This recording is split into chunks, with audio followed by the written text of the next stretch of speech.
почнам со една груба манипулација на владеачкото мнозинство, кој што два пратеника се обидува да направат апологија на овој неодбранливо решение за легализација на дивоградбите, а тоа е дека се продолжува рокот само за оние кои што се во процедура. Тоа апсолутно не е точно и еве од оваа говорница јавно претходниот говорник го повикувам како да ми објасни како ќе ги спречат другите да поднесат такво барање. Тоа не е точно, само на постоечкиот закон се продолжува рокот за 5 години. Нема во предложените измени ништо друго освен тоа дека се продолжува рокот и не само што ќе има нови апликации, туку ќе има и нови дивоградби. Ова решение е катастрофално од самиот почеток. Не само што ние видовме во практиката низ овие 15 години дека практично не само во Скопје, низ целата држава во централните градски подрачја се случи фавелизација буквално. И ние сега уште еднаш наместо што не сме го укинале претходно, туку завршил рокот на тој правен акт, ние сега дополнително ќе го продолжуваме за дополнително да се легализираат дивоградби.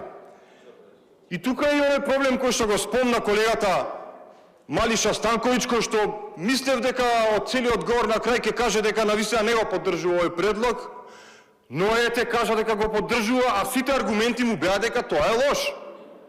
Освен дека сме имале некој правен вакуум. Односно, тоа знам од каде доаѓа. И на тоа ќе се задржам понатаму на образложението и иницијативата на ЗЕЛС. Само да спомнам дека со ова законско решение, практично ние го правиме безсмислено кривичното дело бесправно градење. Мислам, зошто постои тако нешто? Дајте тоа да го укинеме и сите нека градат кај сакаат и потоа да ги легализираме.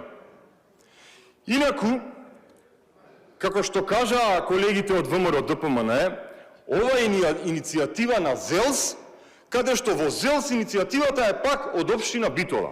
Прво да почнам за ЗЕЛС. Значи, замислете, ЗЕЛС прескокна, прво образложението на ЗЕЛС е дека доколку ова не се донесе, ќе влезеле општините во административен и финансиски колапс. Па дали ЗЕЛС се свесни во каква состојба се општините, не да се во криза административна и финансиска, тие се во тотален нокдаун и финансиски и административно.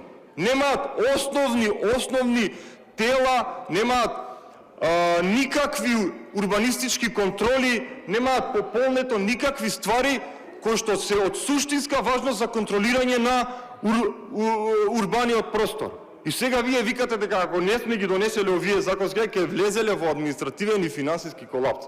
Општините се веќе во финансиски колапс. ЗЕЛС, пазете сега, ЗЕЛС ги прескокна формалните скокања во фазите на автономија на општините. Кој што замислете, општина Студеничани е си во некоја напредна фаза на независност и автономија. ЗЕЛС ги прескокна сите проблеми од неприродното од определени територијални опфати на територијалните единици односно на општините. ЗЕЛС преспа проблеми од суштинска важност кои што попречуваат инфраструктурни објекти, кои што заради имотно-правни односи не можат да се изградат.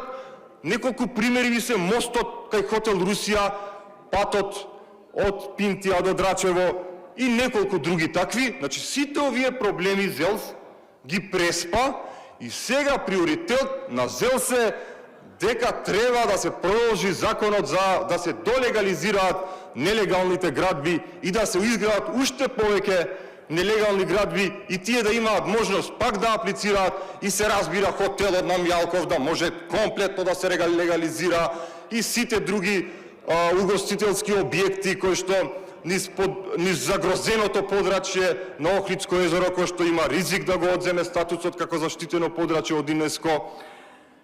И пазете, оваа иницијатива до ЗЕЛС доаѓа од општина Битола.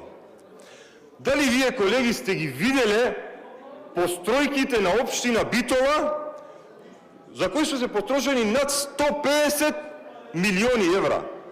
Ве молам само да ги видите автобуските постројки на општина Битола, како изгледаат, и после кажете ми дека општина Битола има некаков кредибилитет да поднесе, да повлече промени во овој закон со цел да не влезе во некаков административен и финансиски колапс со тоа што не може да ги процесуира, односно не може да ги легализира нелегалните изградени градби. Општина Битола, драги колеги, последниот ГУП им е донесен 91 година. Раководител на урбанизам се уште нема. И со тоа раководи некој кој што го назначил градоначалникот. Ете толку, тоа е. Значи градоначалникот, некој негов десна рака назначил таму и сега ово Истиов нема време да ги додоговори процентите за легализација, му требаат уште 5 години за да со сите се договори колку посто ќе зема во својот джеб. Тоа е целата поента на ова.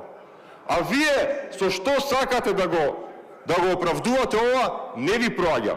И конечно, заборавивте дека токму најголемата катастрофа што се случи во Македонија, објектот во кој изгореа 60 и неколку млади луѓе, беше токму под овој закон легализиран и функционираше како дискотека, токму благодарение на еден ваков закон со кој ги легализиравте дивоградбите, наместо да ги казните оние кои што градеа бесправно. Благодарам.